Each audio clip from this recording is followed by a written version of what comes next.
All right, hello everyone. I'm Gabriel, and Tim. Yeah, Tim. I just figured out that you introduce yourself. A close no. partnership. Yes, indeed. Now, imagine, if you will, a world where dinosaurs walk among us. Now, whereas we may not be able to envision this in a real sense within our world, we have been able to depict it in several different ways throughout entertainment, whether it be through novelizations, television, movies, etc., etc. And you know, the question with that, I guess to me would be, you know, where exactly did that come from, and why is that significant? And furthermore, what does that have anything to do with the 1920s? So,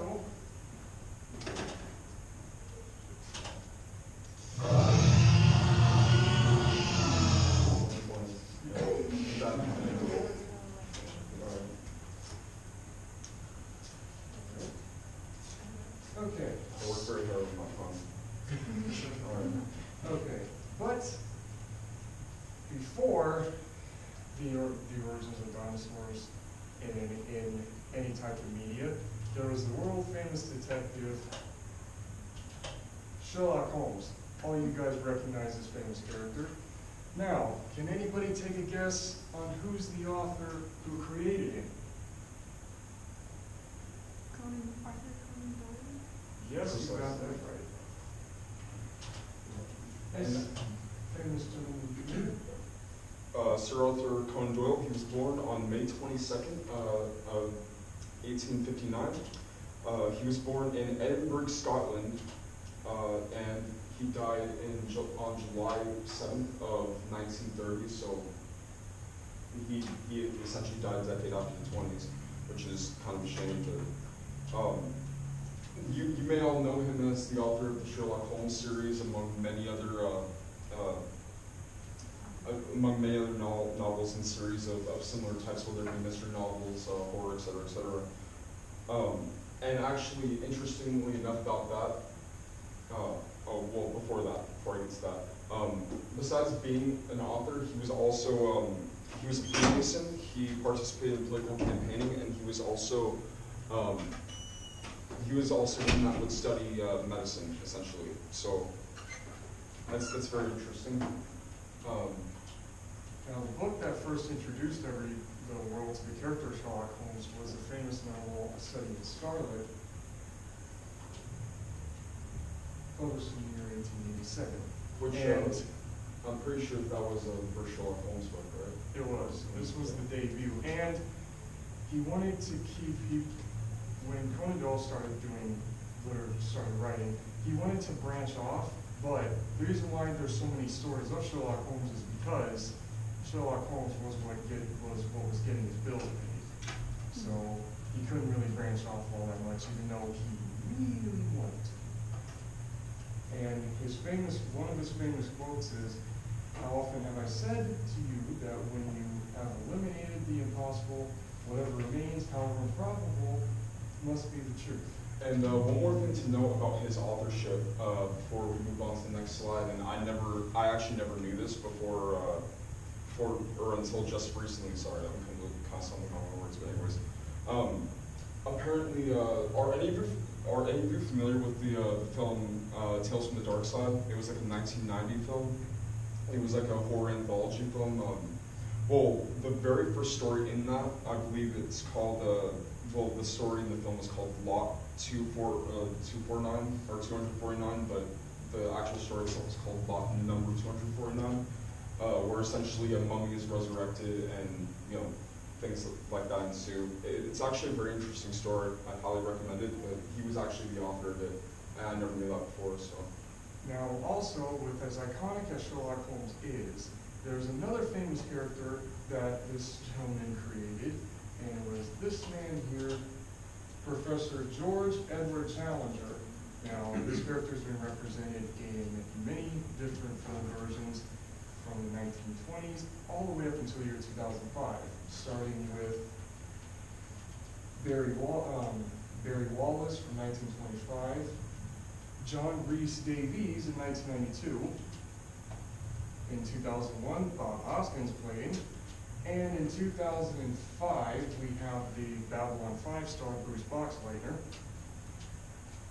Now, like Hemingway, this man was also, like how Hemingway based his characters off of people he knew. Like real people. Conan Doyle did know a man.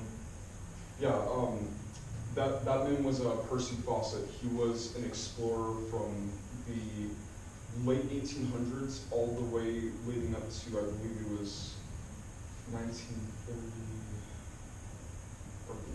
Actually it was the 1910s. I believe it was like 1918 where he went missing because he was searching for the lost city of Z in South America, and he was never seen from since.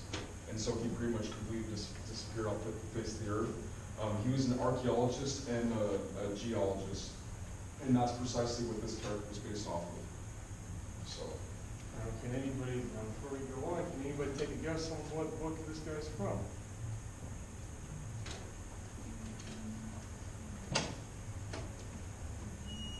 Nobody can take a guess? He is from this famous novel, The Lost World. And we'll pass it around so you know what it is.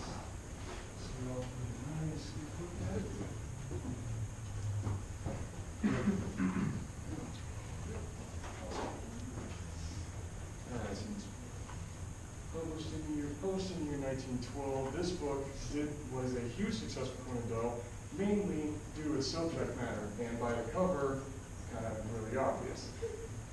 And it's the first story, one of the first stories to introduce in environments where dinosaurs still lived. Now, this was the book that Arthur Conan Doyle wanted to. This is the subject matter he wanted to get into because there's so many Sherlock Holmes books coming out, but like stated earlier, Sherlock Holmes is paying his bills, so he couldn't really keep the Professor Chalmers story going. Yeah. Essentially, in order to be able to make a living, he could no longer write stories like this because it just wasn't. It wasn't as successful and as big of a creative venture as the Sherlock Holmes series was, and that's where a great majority of his audience was coming from. So that's what he had to devote most of his focus into.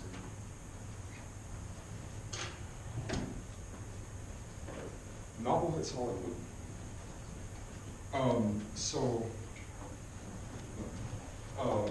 So the film was released in 1925.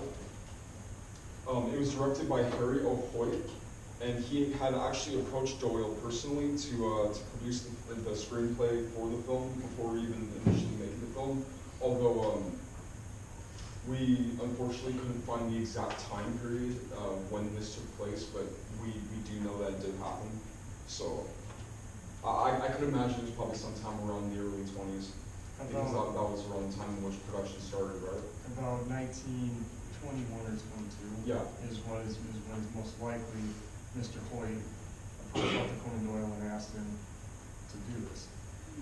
Now, the film was made with stop motion animation and live action sequences. It's entirely a silent film, and so there were previous films that came before it, or previous films like this that were stop motion animated that were similar to it. Like Morpheus Mike, but that story essentially was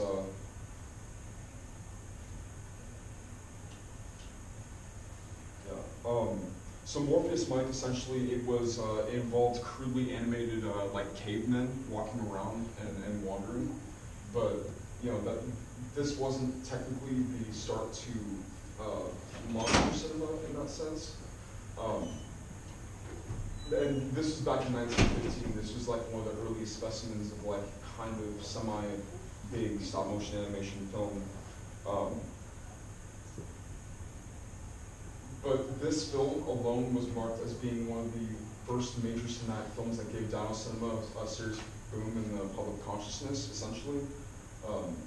Because before that, like dinosaur films or like films like this weren't very widespread, although there were There were other films that came before it, especially from Willis O'Brien, which was the animator behind the animator that was asked to do the stop motion animated sequences of this film. Also did films such as Dinosaur and the Missing Link from 1917, Ghost of Slumber Mountain from 1918, and Along the Moonbeam Trail from 1920, which were all incredibly short films. They would average about like 20 minutes or so. And this each photo, film. and this photo here is Willis O'Brien himself working with one of the dinosaur models from the Lost World. And as you can see by the photo, the model literally was that size. It was really tiny, not tiny, tiny, but it was small. And that whole thing in the background is a little miniature set that they had built to put, just to make it, and using rear screen projections, or nowadays what we know as green screen. You put people in front of that, and it makes it look like they're looking a little far out into the distance here. And you'd see this animal coming right towards you. Now, that photo of the 8 men, that is from Dinosaur and the Missing Link. And then, Here's the film I mentioned previously. and one of the other previous films mentioned, you have the Ghost of Summer Mountain. And then this last source model is from Along the Moonbeam Trail. All right, so the movie, essentially its cultural impact. So The Lost World, the movie within itself did become a really big financial and commercial success upon its release in 1925. The cultural impact was immense because, like I would imagine I had mentioned previously, films like this were not really common practice, and so there weren't many film studios or many people making movies about dinosaurs up until this time, and this essentially was the film that brought this kind of like monster, like sci-fi movie cinema to the limelight.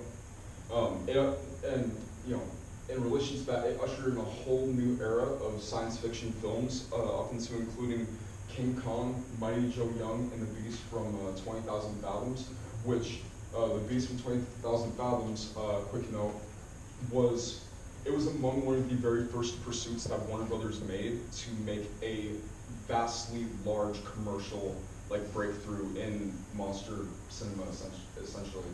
Which was released in 1953. Now, Willis O'Brien, after The Lost World, Willis O'Brien did the stop motion animation for King Kong, and he did half of Mighty Joe Young. Unfortunately, he had passed away during the production of that film, and it was followed, the man who finished that was another stop motion animator by the name of Ray Harryhausen, who won Academy Awards for doing stop motion.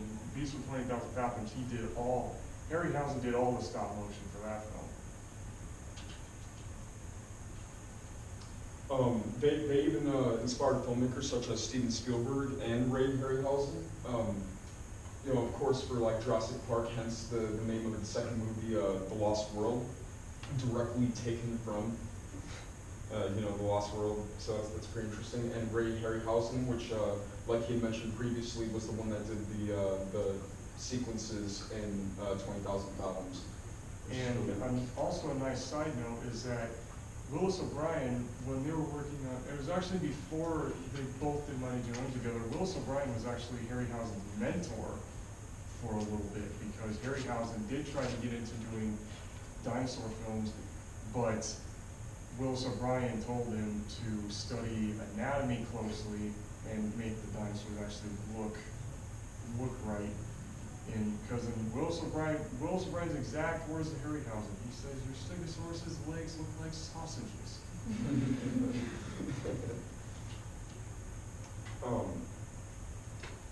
The film currently holds a place in the Library of Congress, and it is directly quoted from the Library of Congress in relation to the film as being considered culturally, historically, and aesthetically significant to cinema and entertainment alike. So you can imagine this film within film history has to have some sort of importance to it. Now, here it is. All right, what novel introduced Sherlock Holmes and who wrote it? That's When was the film Lost World released? Name the stop motion animator behind Lost World. And, oh, actually, it's the fourth one, sorry. Who is the actor who portrayed George E. Challenger in the 1992 film adaptation? And what notorious filmmakers were inspired by the Lost World? We'll give them a moment, where we can give them a moment to try and answer some of those.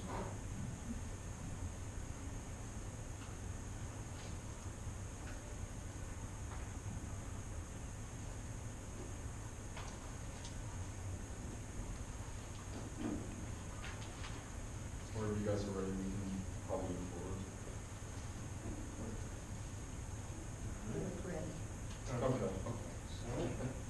Okay. So, what novel introduced Sherlock Holmes and who is the author that wrote it?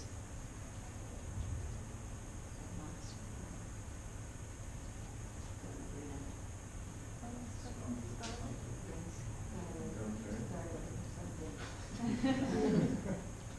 Alright, and who is the author that did it?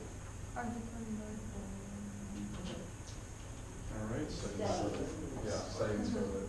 okay, now when was the original Lost World released? Or when was the film released? 1925. Awesome. Alright, and, okay? Now, if you, I don't mean to cut you off, but if you didn't get this third one, that's all right. This was basically put in here as kind of a trick question. So, anyway, sorry.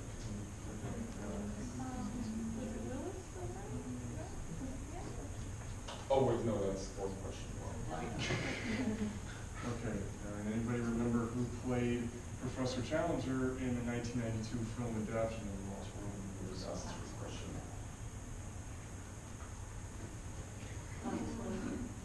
Again, it's trick questions. Yeah. And lastly, who were the two filmmakers that were inspired by The Lost World due to not only the subject matter, but also the impact?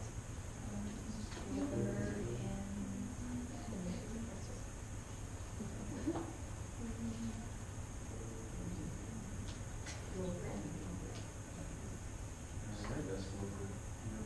And, go ahead. It's very, very possible. It's alright. So, as the reward for finishing this up, Mary presents you Lost World.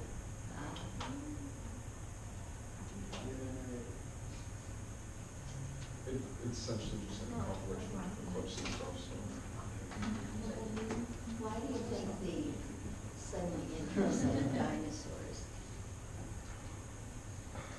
You know, I'm actually not too sure. I think maybe Arthur Conan Doyle already had like an inherent interest in archaeology and in these different fields of study. And so, along with doing murder mystery after murder mystery after murder mystery with Sherlock Holmes, the best way I can explain his reasoning for writing it was because he wanted to write something about his interest in archaeology and in dinosaurs. and also a little fun fact, in 1922, while this movie was being made, Conan Doyle himself showed a test reel from this and went to magicians, including Houdini, actually, and did this huge prank and made a press release saying, I found an actual dinosaur. So you can see here, now, to us nowadays, these effects are a little outdated, but you can imagine seeing that in the year 1925, the way each of these animals move looks very, as accurate as they possibly could at the time, but other than that.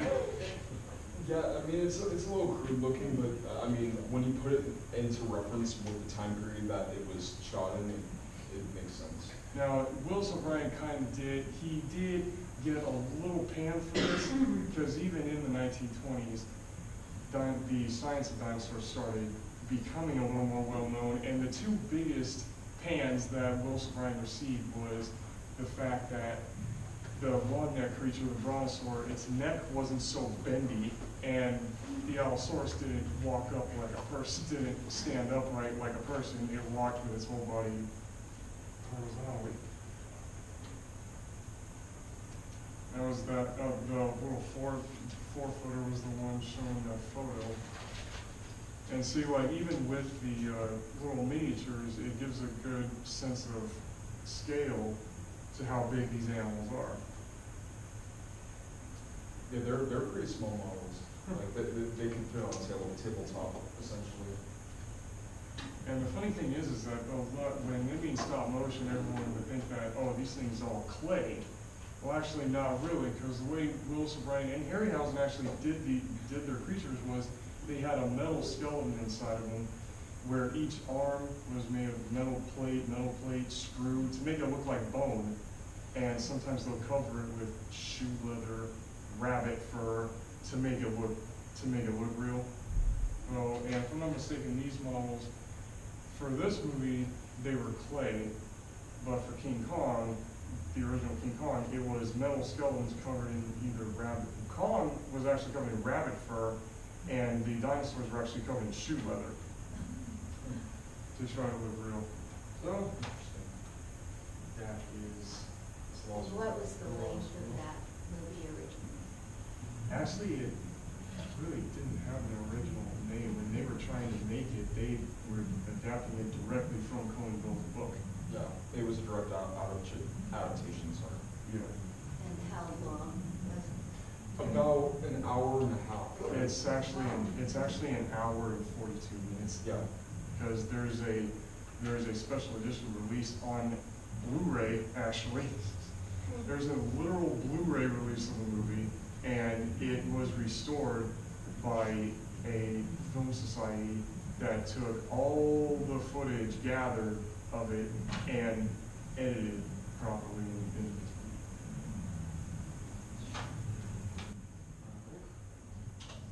And There's our sources. hope you all enjoyed. Thank you. Thank you. Isn't that your flash right in there? Isn't that your flash right in there? Yeah, it is. I can